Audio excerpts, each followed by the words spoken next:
Good morning, and thank you for having me here to speak to you today. My talk is entitled One Man's Journey to Find Good in the World. And as I was preparing for this talk, I came across a particularly pertinent quote for this discussion. It's from Vincent van Gogh, and the quote is, "Great things are not done by impulse, but by a series of small things brought together." I'm going to be circling back on that thought later in the talk. People often ask me why I decided to start my podcast, which I entitled Proof Positive. Well, my lighthearted response was to say it was cheaper than therapy.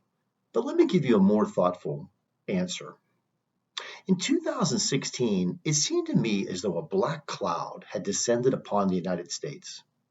Divisiveness, racism, sexism, bigotry, and hatred were suddenly being espoused by the leader of the free world. Facts no longer seemed to matter, and the bizarre term alternative facts suddenly made its appearance. Now, I don't know about you, but when I was growing up, I believe we would have called an alternative fact a lie. Watching the news or reading a newspaper resulted in nothing but a deluge of bad news. For me personally, it got so bad that I actually had to limit the amount of news I tried to digest in a day. I wondered if there was any good news left in the world, and having always been more of a glass half full person, I decided to go on a journey to search for good in the world. At the time, I hadn't thought about producing a podcast. In fact, I'd never done one before, so it wasn't even on my radar. Using the internet, I soon found that there were indeed a lot of good things happening in our world, and many individuals and groups across the globe working hard to make our world a better place.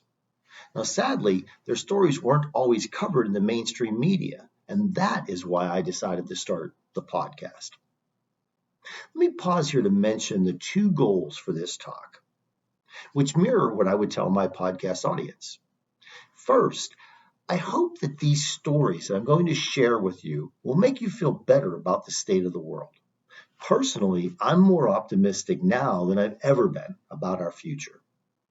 Second, I hope that these real-life examples found during my journey will resonate with you and encourage you to go out and create your own good news by getting involved in any way you see fit to make our world a better place.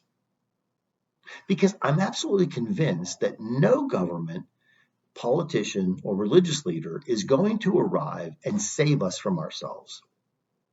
Rather, it is one-on-one interactions, one person performing a random act of kindness for another individual, multiplied millions of times across our country and across the world, that are our best true hope.